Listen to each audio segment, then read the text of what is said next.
Shabbat Shalom. Shalom.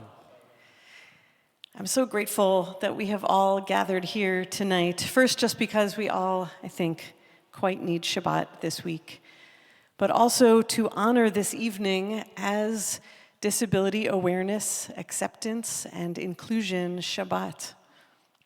So what is that? And what are we doing here tonight?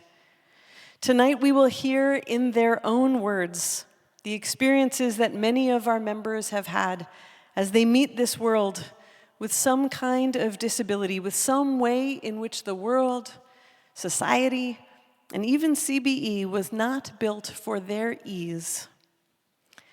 So I'm using the word there and they, but I think that one of the most powerful things that we will find tonight is that it's very much not about a they. And in fact, it is very much about a we. And here's what I mean by that, as best told by our Torah portion this week, Parshat Bo. So we're in this story in which our people are enslaved in Mitzrayim, in ancient Egypt. And Moses, instructed by God, goes to Pharaoh and says, "Let my people go to worship our God, a 3-day journey from here. That's all I'm asking." And Pharaoh asks, "V'mi ha'holchim?" And who are the ones that will go? The commentator Or HaChaim teaches that in this moment, Pharaoh is actually asking a rhetorical question. It had not occurred to him that all of them would go. He had naturally assumed that only adult males would participate in the worship experience, and everybody else would be left behind. Oh, Pharaoh. We empathize with your assumption, Pharaoh, because it's exactly the kind of assumption that many of us make all the time.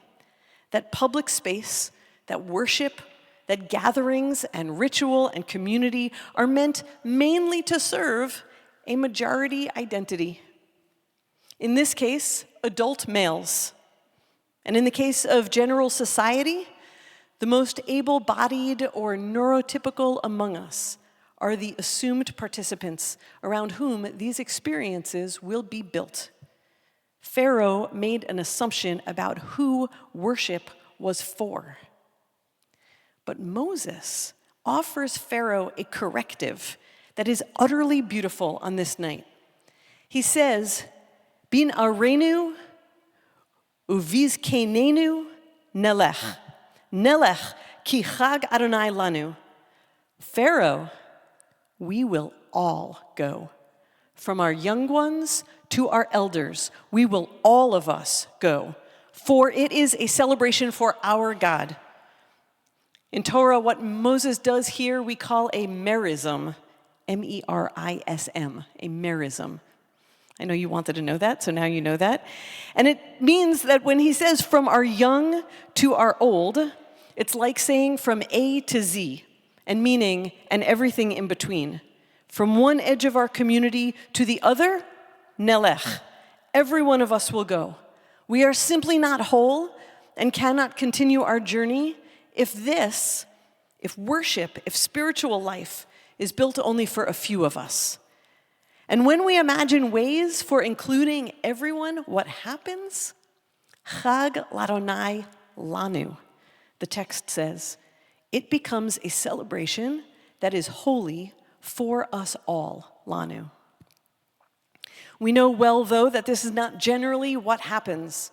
In many spaces, including in this community, we often defer to able-bodied and neurotypical assumptions. But over the past months and even years, several different teams of people have been working to make our community more accessible for all people, because we are committed to a Mosaic worldview, not a Pharaonic worldview. Pharaonic worldview. To Moses's nelech, and not Pharaoh's assumption that community is only for a certain category of ability. So tonight, we will hear many voices, because for spiritual life to unfold, we'll all need to go together, all included none left behind. So many of us have obstacles before us, whether it's physical or emotional, visible or invisible, temporary or permanent, new to us or has always been. So we're going to take our time to listen and begin to understand these contours of our community together. We're not in a rush tonight, so we thank you now for your patience and attention. One quick story before we hear from our community. Last year, Cantor Breitzer and I had the honor of leading several B'nai Mitzvah services together for neurodiverse young people.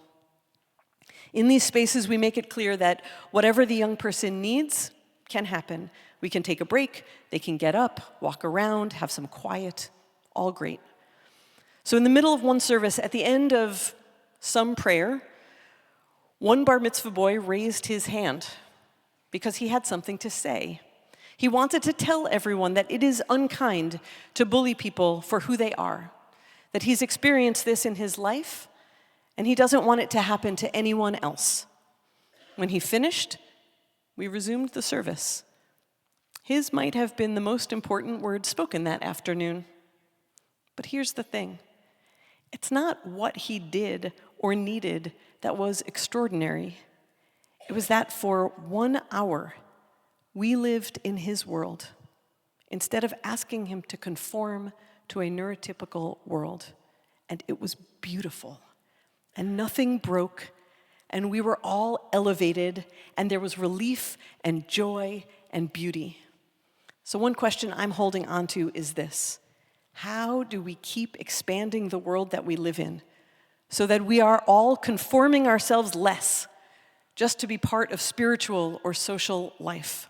How do we let the multitude of lived experiences shape who we are? That will be our task. We will make many mistakes. We will fall short many times. It will be a journey, sometimes a very long one.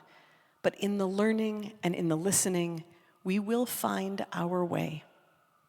So let's.